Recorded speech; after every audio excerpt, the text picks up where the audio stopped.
All of his co-workers were gone. What could it mean? Stanley decided to go to the meeting room. Perhaps he had simply missed a memo.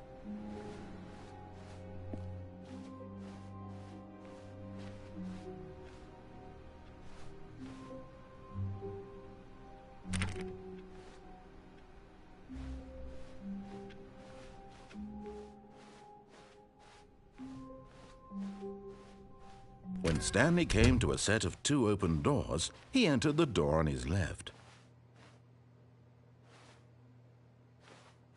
This was not the correct way to the meeting room, and Stanley knew it perfectly well. Perhaps he wanted to stop by the employee lounge first, just to admire it.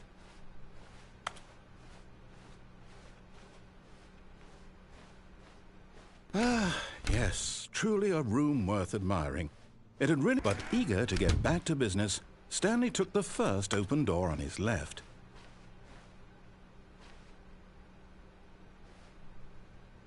And so he detoured through the maintenance section, walked straight ahead to the opposite door, and got back on track.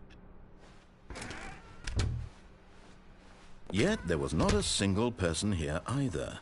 Feeling a wave of disbelief, Stanley decided to go up to his boss's office. Coming to a staircase, Stanley walked upstairs to his boss's office.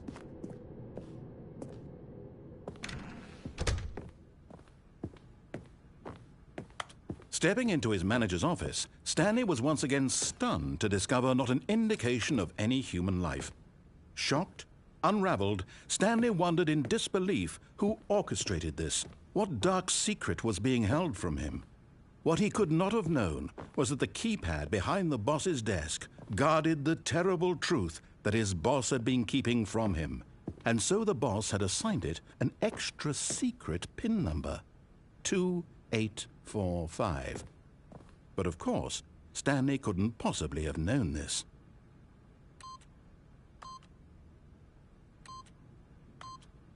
Yet incredibly, by simply pushing random buttons on the keypad, Stanley happened to input the correct code by sheer luck. Amazing. He stepped into the newly opened passageway.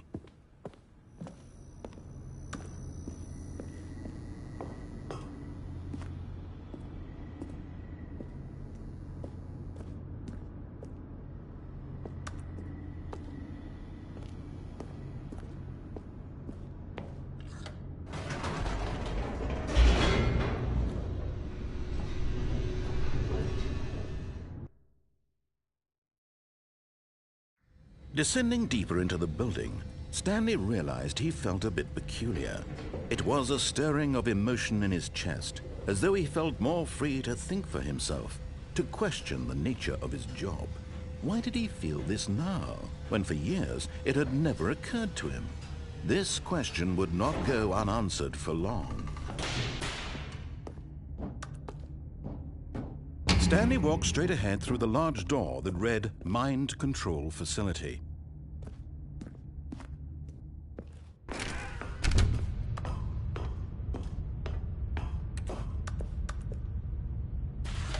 The lights rose on an enormous room packed with television screens. What horrible secret did this place hold? Stanley thought to himself. Did he have the strength to find out?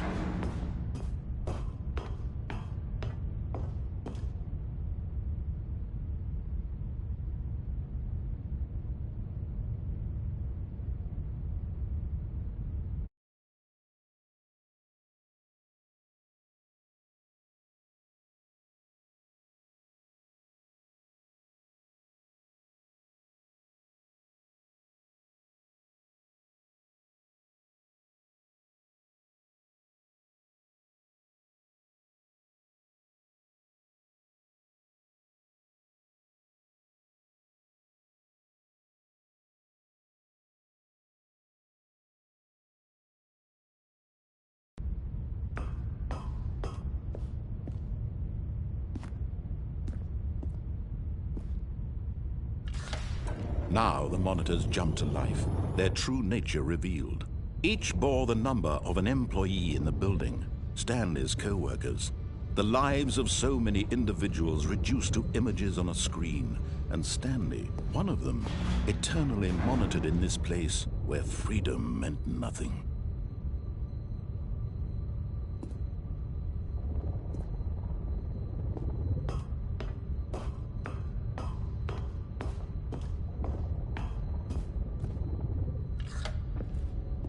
This mind control facility, it was too horrible to believe. It couldn't be true. Had Stanley really been under someone's control all this time? Was this the only reason he was happy with his boring job? That his emotions had been manipulated to accept it blindly?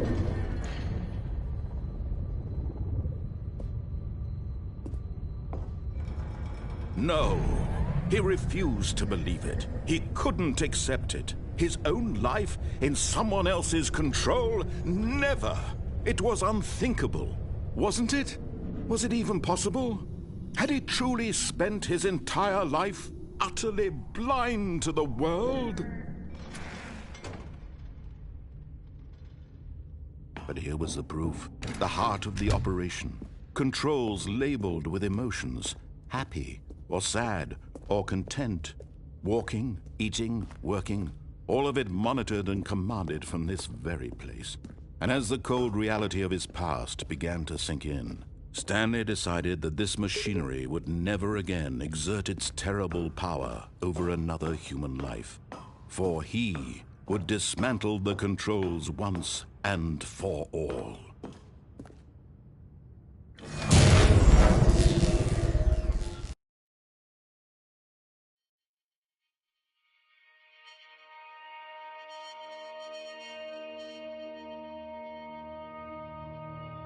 Blackness and a rising chill of uncertainty. Was it over?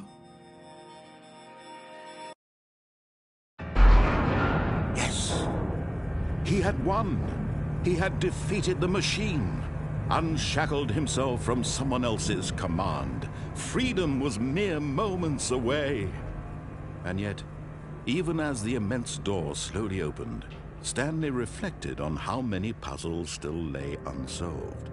Where had his co-workers gone? How had he been freed from the machine's grasp? What other mysteries did this strange building hold? But as sunlight streamed into the chamber, he realized none of this mattered to him, for it was not knowledge or even power that he had been seeking, but happiness. Perhaps his goal had not been to understand, but to let go. No longer would anyone tell him where to go, what to do, or how to feel. Whatever life he lives, it will be his. And that was all he needed to know. It was perhaps the only thing worth knowing. Stanley stepped through the open door.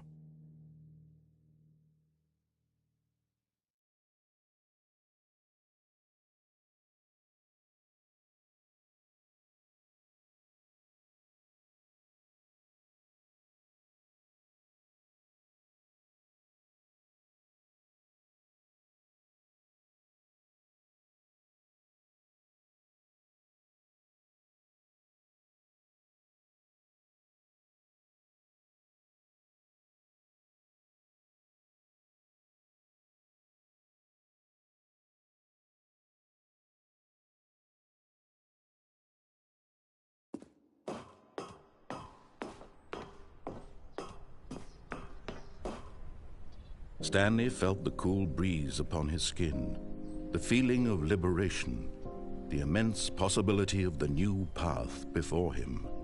This was exactly the way, right now, that things were meant to happen. And Stanley was happy.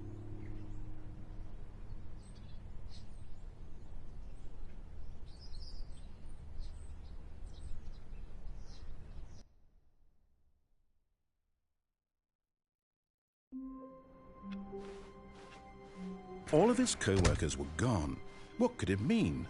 Stanley decided to go to the meeting room. Perhaps he had simply missed a memo.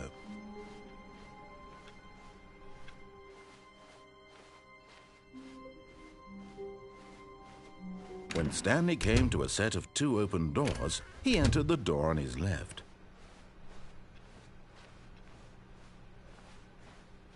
Yet there was not a single person here either. Feeling a wave of disbelief, Stanley decided to go up to his boss's office. Coming to a staircase, Stanley walked upstairs to his boss's office. But Stanley just couldn't do it. He considered the possibility of facing his boss. admitting he had left his post during work hours. He might be fired for that. And in such a competitive economy, why had he taken that risk? All because he believed everyone had vanished? His boss would think he was crazy. And then something occurred to Stanley. Maybe, he thought to himself, maybe I am crazy. All of my co-workers blinking mysteriously out of existence in a single moment for no reason at all? None of it made any logical sense. And as Stanley pondered this, he began to make other strange observations. For example, why couldn't he see his feet when he looked down? Why did doors close automatically behind him wherever he went? And for that matter, these rooms were starting to look pretty familiar. Were they simply repeating? No, Stanley said to himself, this is all too strange. This can't be real. And at last, he came to the conclusion that had been on the tip of his tongue. He just hadn't found the words for it. "I'm dreaming!" he yelled. "This is all a dream." Oh, what a relief Stanley felt to have finally found an answer, an explanation. His co-workers weren't actually gone. He wasn't going to lose his job. He wasn't crazy after all. And he thought to himself, I suppose I'll wake up soon. I'll have to go back to my boring real-life job pushing buttons. I may as well enjoy this while I'm still lucid. So he imagined himself flying and began to gently float above the ground. Then he imagined himself soaring through space on a magical starfield, and it too appeared. It was so much fun, and Stanley marveled that he had still not woken up. How was he remaining so lucid? And then perhaps the strangest question of them all entered Stanley's head. One he was amazed he hadn't asked himself sooner. Why is there a voice in my head dictating everything that I'm doing and thinking? Now the voice was describing itself being considered by Stanley, who found it particularly strange. I'm dreaming about a voice describing me, thinking about how it's describing my thoughts, he thought. And while he thought it all very odd and wondered if this voice spoke to all people in their dreams, the truth was that, of course, this was not a dream. How could it be? Was Stanley simply deceiving himself, believing that if he's asleep, he doesn't have to take responsibility for himself? Stanley is as awake right now as he's ever been in his life. Now, hearing the voice speak these words was quite a shock to Stanley. After all, he knew for certain, beyond a doubt, that this was in fact a dream. Did the voice not see him float and make the magical stars just a moment ago? How else would the voice explain all that? This voice was a part of himself too. Surely, if he could just... He would prove it. He would prove that he was in control, that this was a dream. So he closed his eyes gently, and he invited himself to wake up. He felt the cool weight of the blanket on his skin, the press of the mattress on his back, the fresh air of a world outside this one.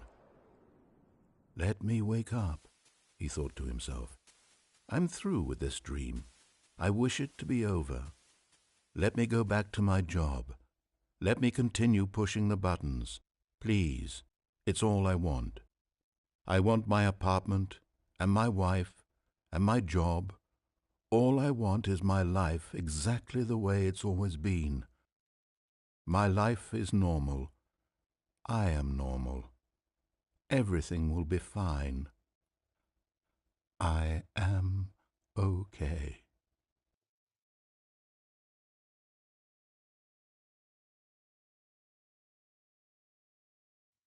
Stanley began screaming. Please, someone, wake me up. My name is Stanley. I have a boss. I have an office. I am real. Please, just someone tell me I am real. I must be real. I must be. Can anyone hear my voice? Who am I? Who am I? And everything went black.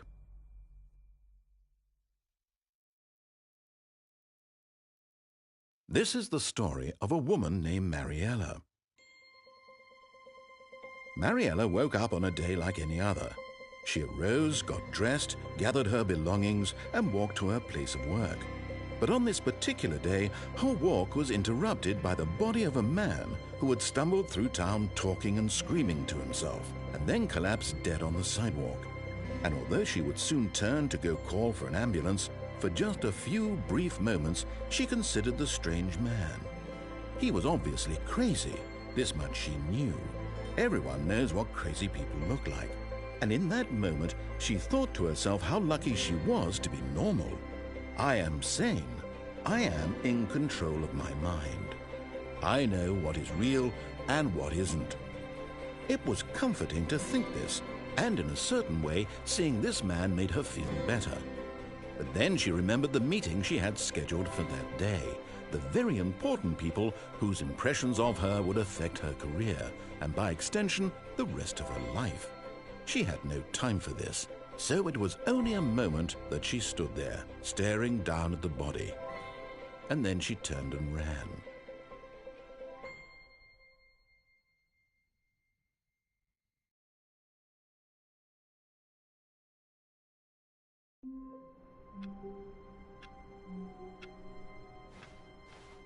All of his co-workers were gone. What could it mean? Stanley decided to go to the meeting room. Perhaps he had simply missed a memo.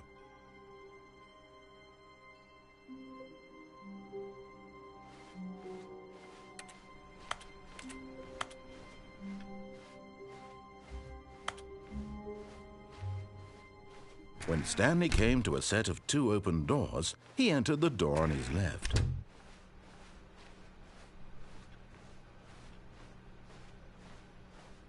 Yet there was not a single person here either. Feeling a wave of disbelief, Stanley decided to go up to his boss's office. Coming to a staircase, Stanley walked upstairs to his boss's office.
Stepping into his manager's office, Stanley was once again stunned to discover not an indication of any human life. What could it mean? Stanley wondered aloud to nobody.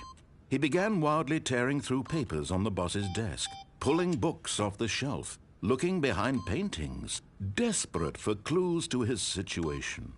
But his attention... Stanley was in such a rush to get through the story as quickly as possible, he didn't even have a single minute to just let the narrator talk. That kind of anxiety isn't healthy, so he relaxed for a few moments with some calming New Age music.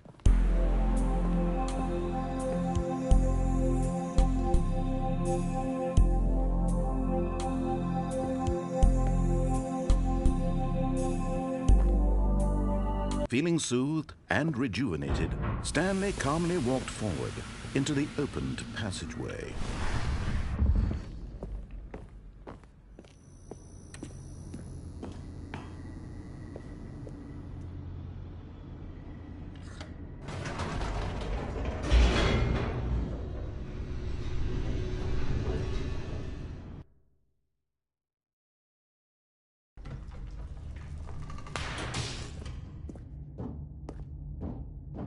Stanley walked straight ahead through the large door that read Mind Control Facility. Although this passageway had the word escape written on it, the truth was that at the end of this hall, Stanley would meet his violent death. The door behind him was not shut. Stanley still had every opportunity to turn around and get back on track. At this point, Stanley was making a conscious, concerted effort to walk forward and willingly confront his death.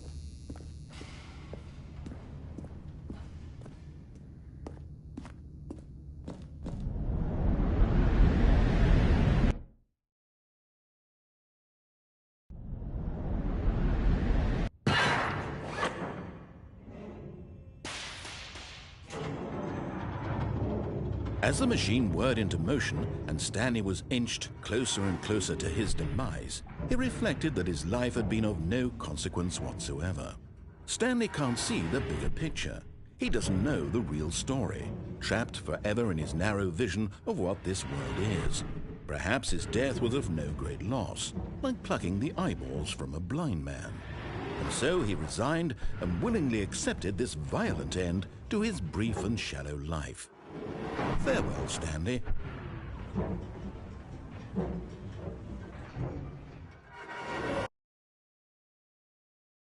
Farewell, Stanley, cried the narrator, as Stanley was led helplessly into the enormous metal jaws. In a single visceral instant, Stanley was obliterated as the machine crushed every bone in his body, killing him instantly.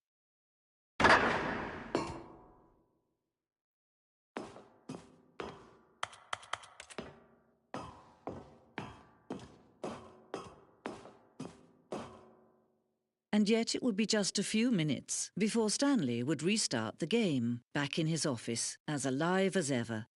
What exactly did the narrator think he was going to accomplish? When every path you can walk has been created for you long in advance, death becomes meaningless, making life the same. Do you see now? Do you see that Stanley was already dead from the moment he hit start?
Oh, look at these two. How they wish to destroy one another.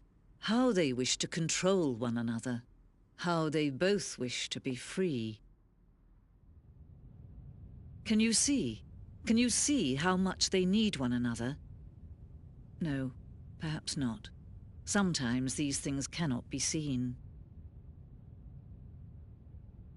But listen to me. You can still save these two. You can stop the program before they both fail.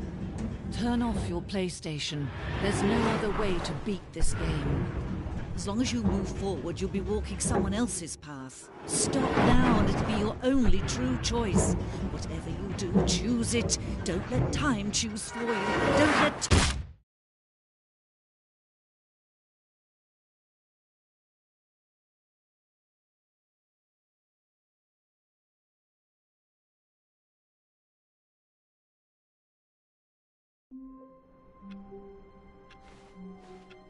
All of his co-workers were gone. What could it mean? Stanley decided to go to the meeting room. Perhaps he had simply missed a memo.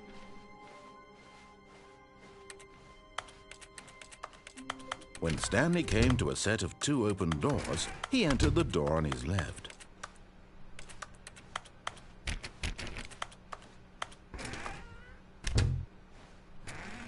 Yet there was not a single person here either.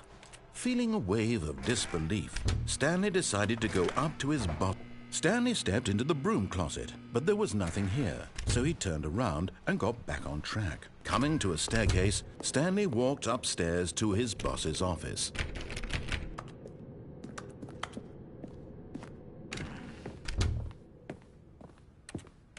Okay, I think we all know the drill by now. Blah, blah, blah. Dark secrets, the keypad. Stanley pushes some buttons. Oh, hey, look, it's a new passageway. Quelle surprise.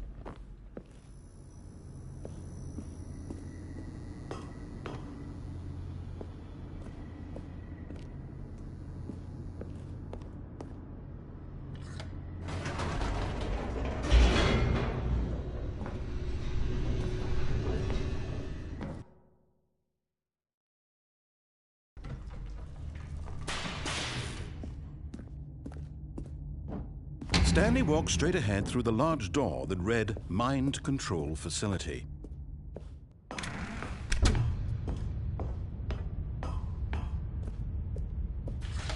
The lights rose on an enormous room packed with television screens. What horrible secret did this place hold? Stanley thought to himself.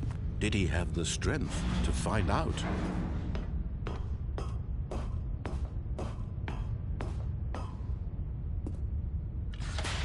Now the monitors jumped to life, their true nature revealed.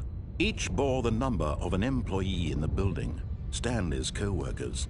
The lives of so many individuals reduced to images on a screen, and Stanley, one of them, eternally monitored in this place where freedom meant nothing.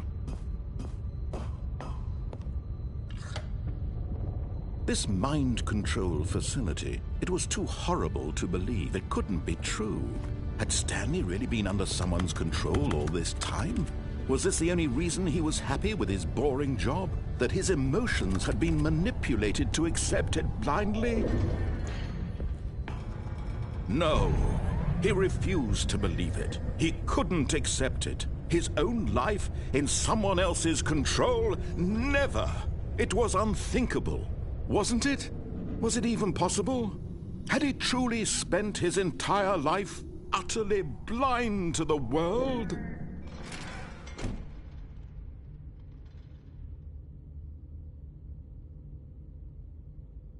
But here was the proof, the heart of the operation.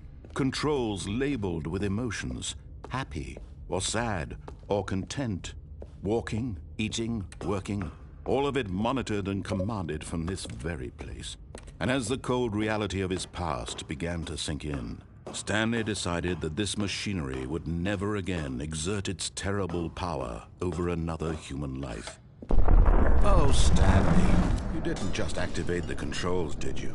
After they kept you enslaved all these years, you go and you try to take control of the machine for yourself? Is that what you wanted?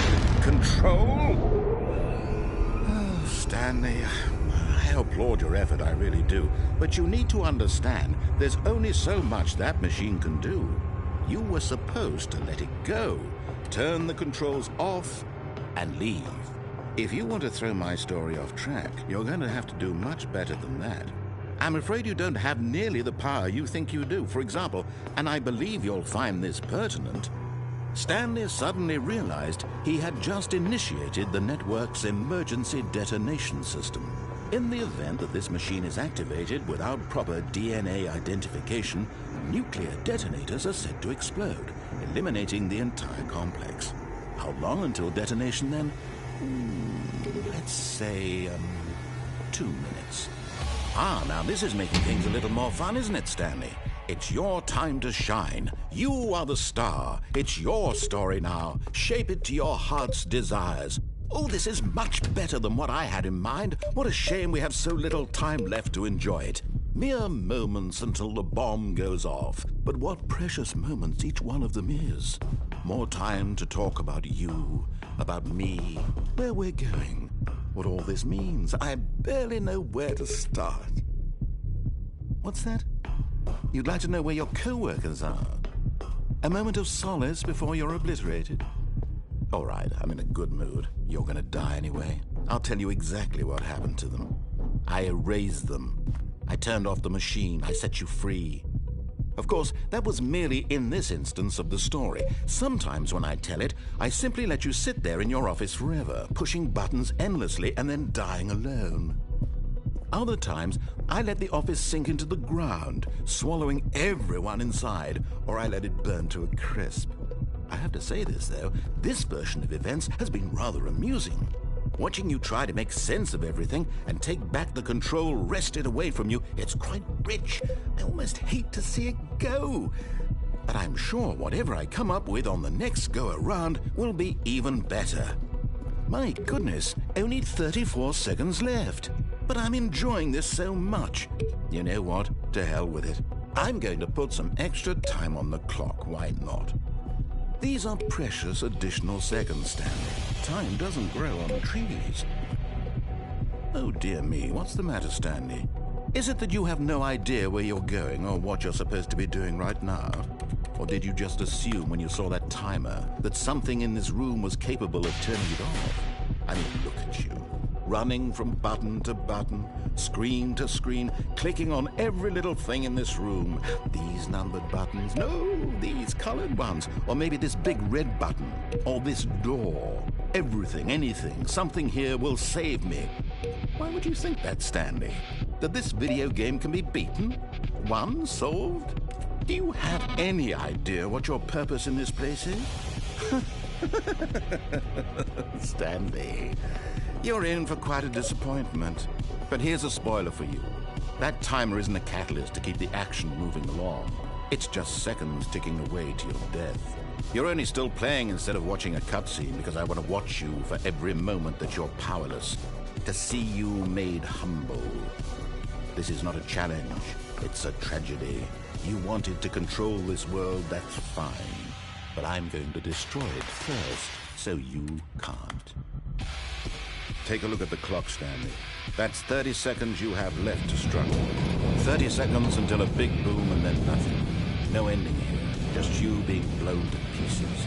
Will you cling desperately to your frail life, or will you let it go peacefully? Another choice. Make it count, or don't. It's all the same to me, all a part of the joke. And believe me, I will be laughing at every second of your inevitable life from the moment we fade in until the moment I say, happily ever after.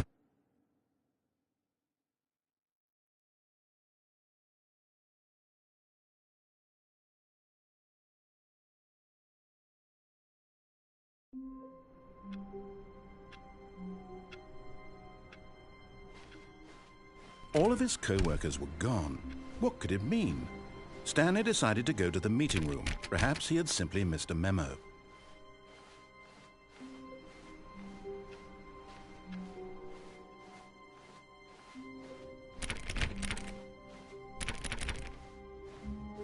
When Stanley came to a set of 2 open doors, this was not the correct way to the meeting room, and Stanley knew it perfectly well.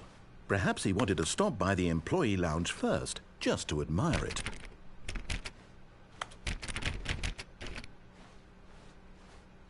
Wow, yes, this room. What a beautiful room.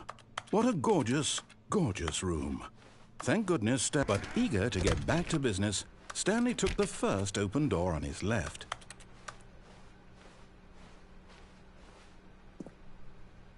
Stanley was so bad at following directions, it's incredible he wasn't fired years ago.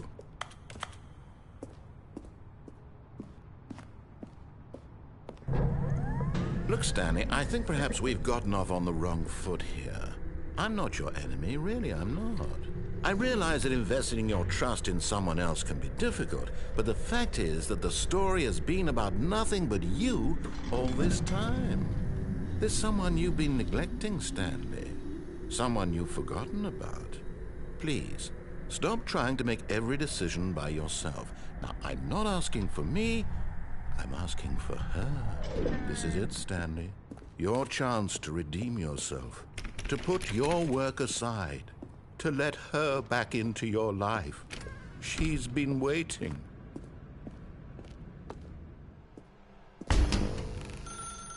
That's her, Stanley. You need to be the one to do this, to reach out.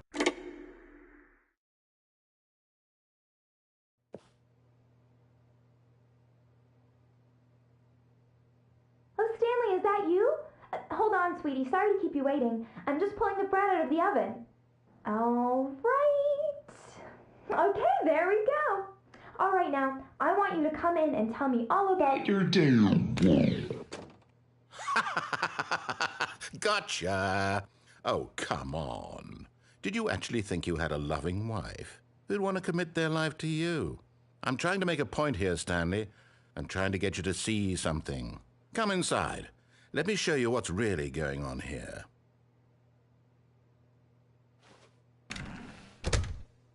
This is a very sad story about the death of a man named Stanley. Stanley is quite a boring fellow. He has a job that demands nothing of him, and every button that he pushes is a reminder of the inconsequential nature of his existence. Look at him there, pushing buttons, doing exactly what he's told to do. Now he's pushing a button. Now he's eating lunch. Now he's going home. Now he's coming back to work. One might even feel sorry for him, except that he's chosen this life.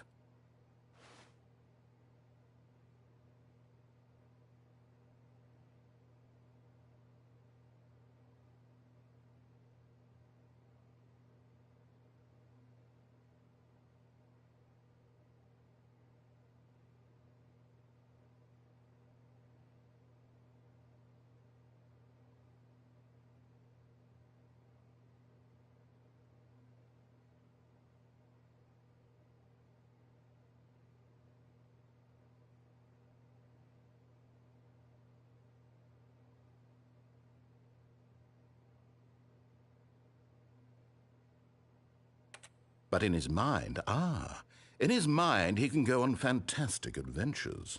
From behind his desk, Stanley dreamed of wild expeditions into the unknown, fantastic discoveries of new lands. It was wonderful, and each day that he returned to work was a reminder that none of it would ever happen to him. And so he began to fantasize about his own job. First, he imagined that one day while at work, he stepped up from his desk to realize that all of his co-workers, his boss, everyone in the building had suddenly vanished off the face of the earth. The thought excited him terribly.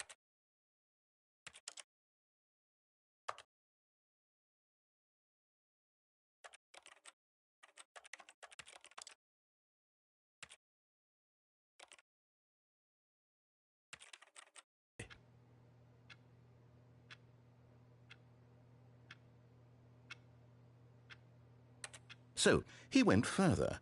He imagined that he came to two open doors and that he could go through either. At last, choice. It barely even mattered what lay behind each door. The mere thought that his decisions would mean something was almost too wonderful to behold.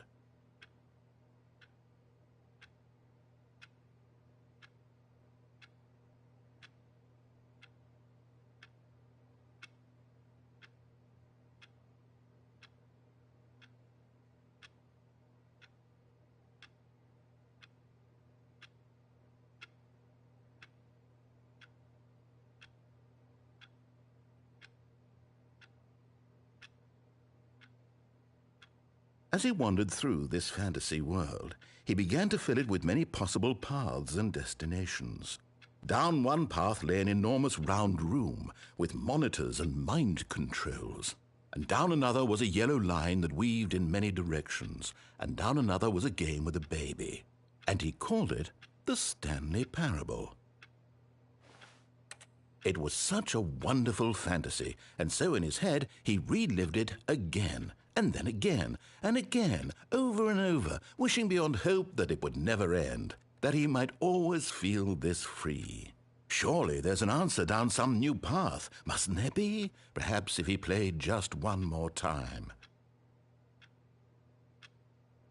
But there is no answer. How could there possibly be?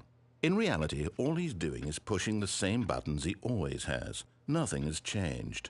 The longer he spends here, the more invested he gets, the more he forgets which life is the real one.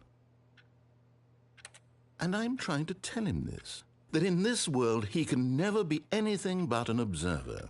that as long as he remains here, he's slowly killing himself. But he won't listen to me. He won't stop. Here, watch this. Stanley, the next time the screen asks you to push a button, do not do it.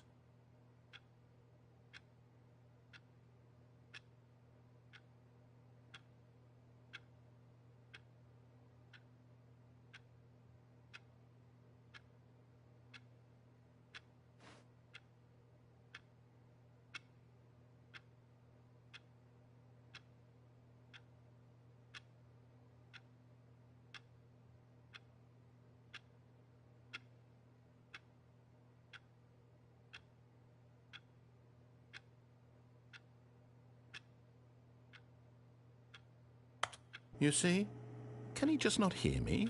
How can I tell him in a way that he'll understand that every second he remains here, he's electing to kill himself? How can I get him to see what I see? How can I make him look at himself?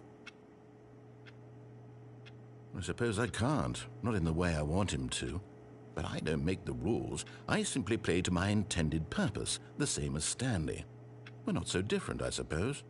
I'll try once more to convey all this to him. I'm compelled to. I must. Perhaps, well, maybe this time he'll see. Maybe this time. And I tried again, and Stanley pushed a button. And I tried again, and Stanley pushed a button. And I tried.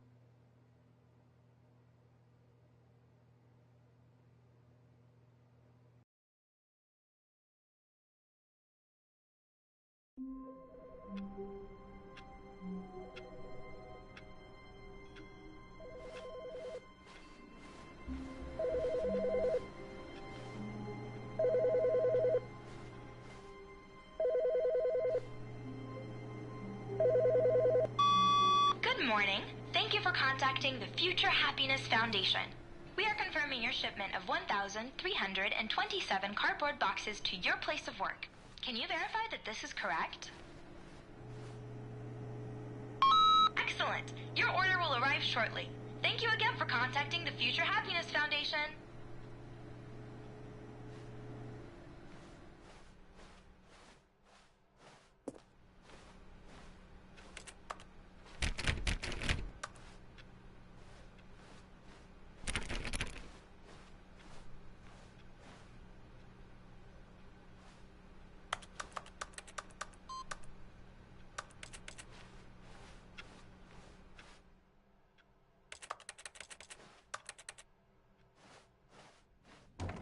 Oh, new content? What does that mean, new content?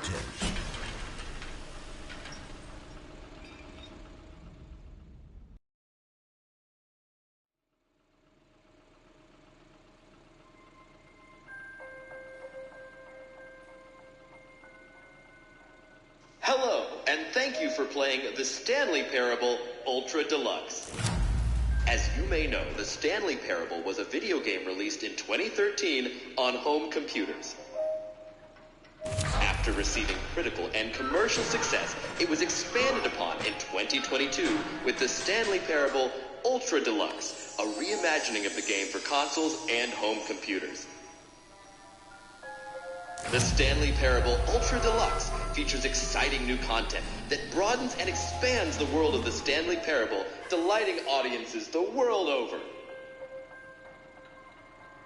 Please, step inside and see what thrilling new adventures await in the Stanley Parable Ultra Deluxe. Oh, well, this sounds delightful. I'm very excited to see the thrilling new Ultra Deluxe content. Okay, so far it's an elevator. Nothing special yet, but I'm sure it's just the beginning of a mesmerizing adventure.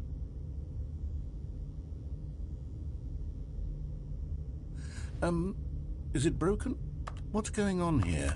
Should we be moving somewhere or... Oh, here we go.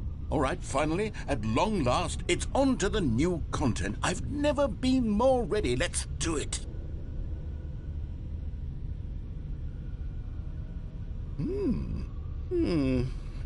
I have to say, initial impressions of Stanley Parable Ultra Deluxe, mostly tedious. It's as if Oh, okay. Let's see the content. Give me the content, Stanley. All right, let's see. It's the jump circle.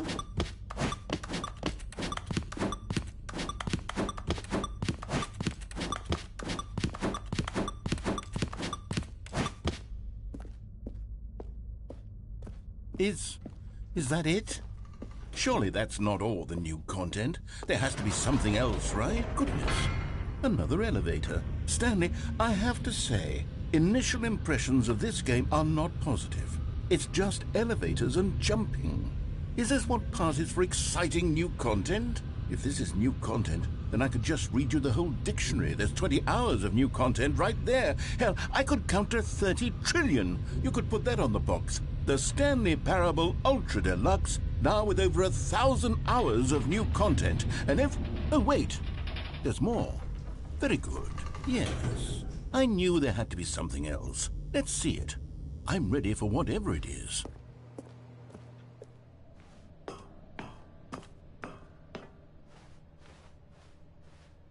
That's it? Oh, you've got to be kidding me. You see, Stanley?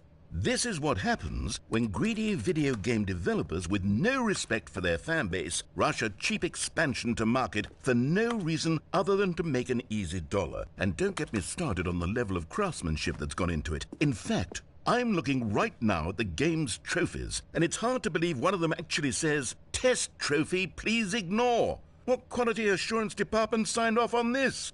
I'm infuriated and I'm offended, and I intend to find these people on Twitter and hold them personally accountable. It's my fault, Stanley. I built up too much anticipation around the new content, I'm afraid. It could never have lived up to such expectations.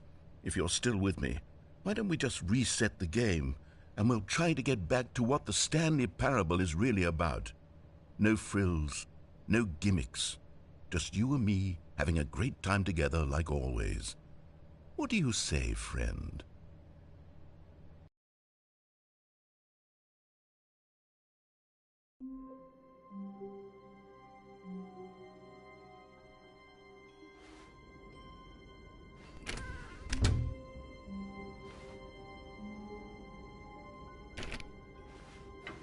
Psst! Stanley! Come over here! In the vent! I want to show you something!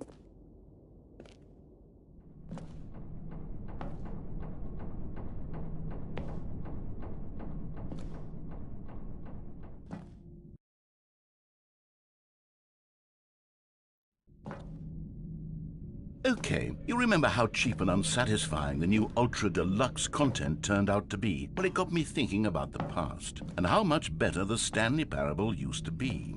So I made something special and tucked it away here where the game's developers won't find it.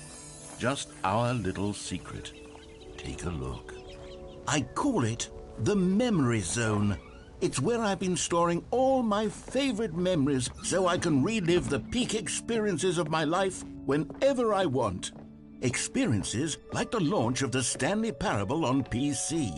You see, Stanley, doesn't the Memory Zone remind you of how wonderful Stanley Parable... And over here is where I keep reviews of the Stanley Parable. Like this stunning triumph of games journalism, 10 out of 10 from Destructoid.com. James Stephanie Sterling writes, and I quote, "Where so many games that aspire to be more than games end up less than any form of art, Stanley Parable strives and then succeeds to be every game ever created." Did you hear that, Stanley? Every game ever created. That's how grand and all-encompassing the original Stanley Parable was. It was literally every game ever created. It was Skyrim, it was Persona 3, it was all of them, and now it's nothing. It's no games at all. It isn't even the Stanley Parable anymore. It's just a husk now, a lifeless husk with an hour of new elevator content.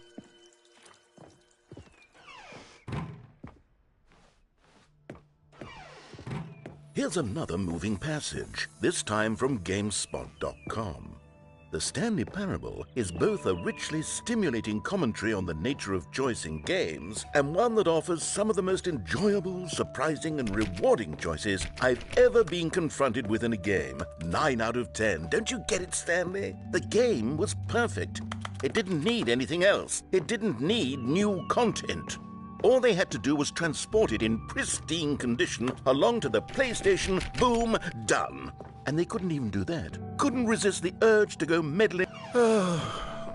These were simpler times, Stanley. But I wouldn't give to go back, to have it all over again. Wait, hang on. I don't recall this part of the memory zone before. What's this? What's down here? Oh, no. Oh, God, no, Stanley. It's a collection of reviews from Pressurized Gas, the extremely popular online storefront for computer games. I haven't looked at these in years. I can't even imagine what's been collecting down here. Surely these reviews were glowing as well, weren't they? Honestly, I could not be bothered to play this game to full completion. The narrator is obnoxious and unfunny, with his humor and dialogue proving to be more irritating than entertaining. Unfunny! I'm not trying to be funny. I'm trying to make a serious work of art. I suppose I could write up a handful of gags to insert into the Stanley Parable, but the game is already such a densely layered web of profound philosophical insights that I can't even imagine where I'd have the room to stick them. Okay, let's see what this one says. While the idea for the game is good, for someone who prefers non-linear games, this preachiness gets annoying fast. Preachy?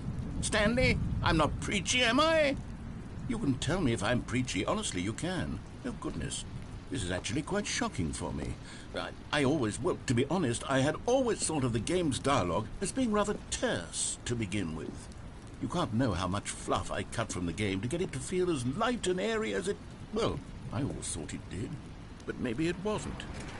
Oh, dear. What an awful memory to have to hold on to.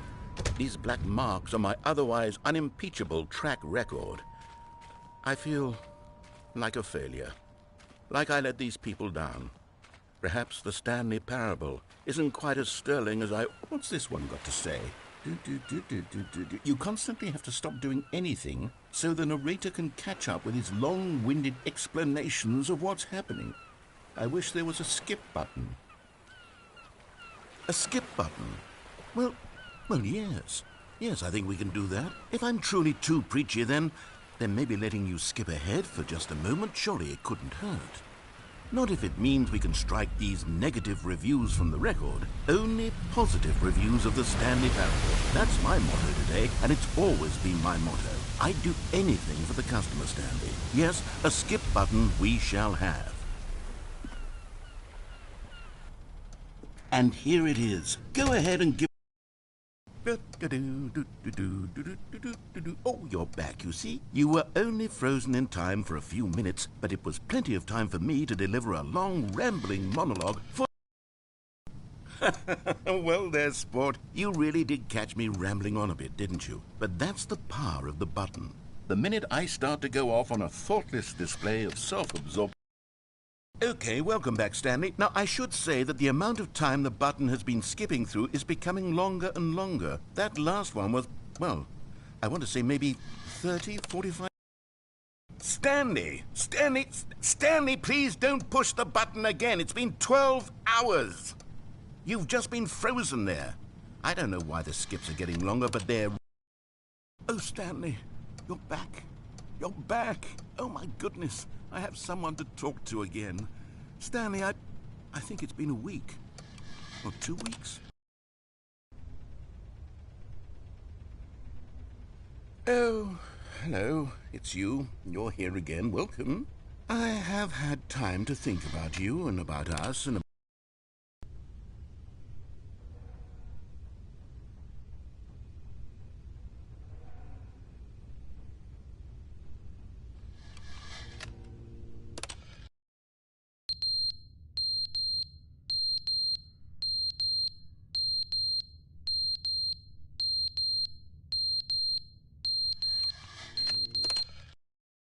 But they didn't understand the game was never meant to be funny. It was meant to have a point. It was meant to speak to the human condition. But where are the jokes? Where are the jokes? They bemoaned, they screamed, they gnashed.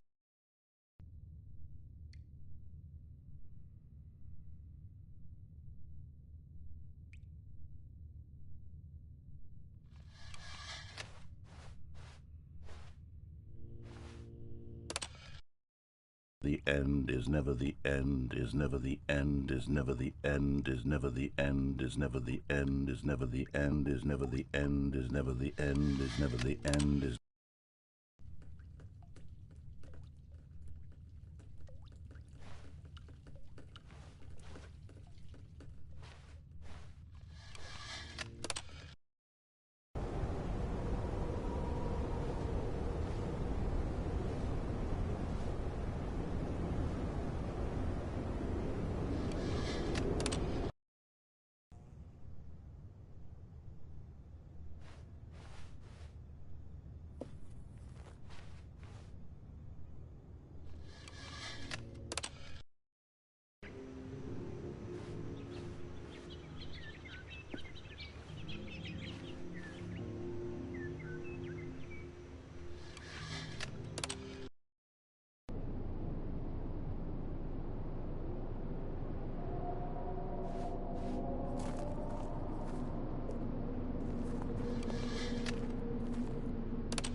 All of his co-workers were gone.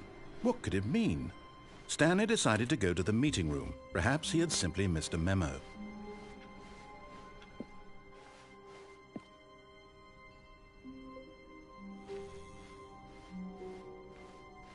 When Stanley came to a set of 2 open doors, he entered the door on his left.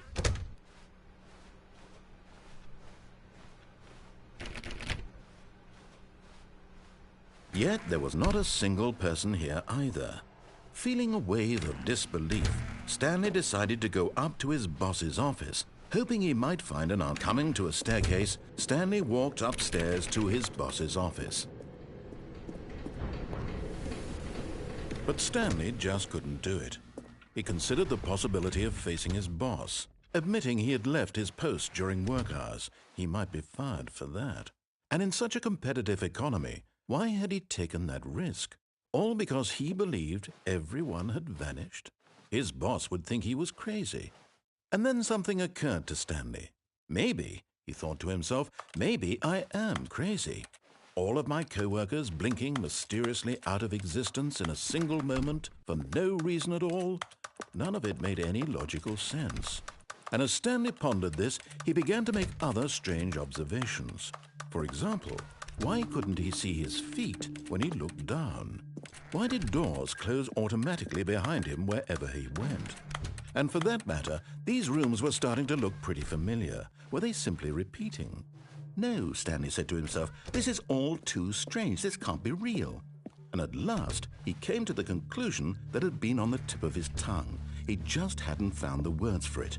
"I'm dreaming!" he yelled. "This is all a dream."